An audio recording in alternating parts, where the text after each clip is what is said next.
Anur Wismoyo, warga Kancil Putih Ilir Bar 1 Palembang, melaporkan sebuah akun media sosial ke Polrestabes Palembang. Laporan tersebut dibuat karena akun tersebut menuduh dirinya mencuri kucing dan menyebarkan wajahnya di media sosial Facebook.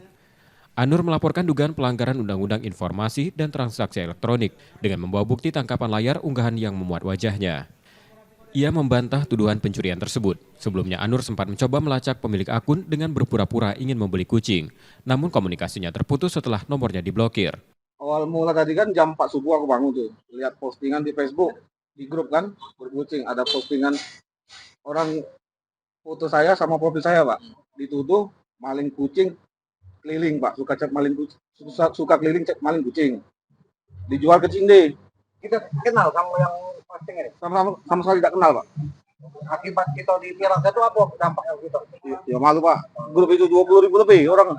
Akibat kejadian itu ia merasa dirugikan secara moral karena nama baiknya tercemar. Ia pun berharap laporannya segera ditindaklanjuti pihak kepolisian.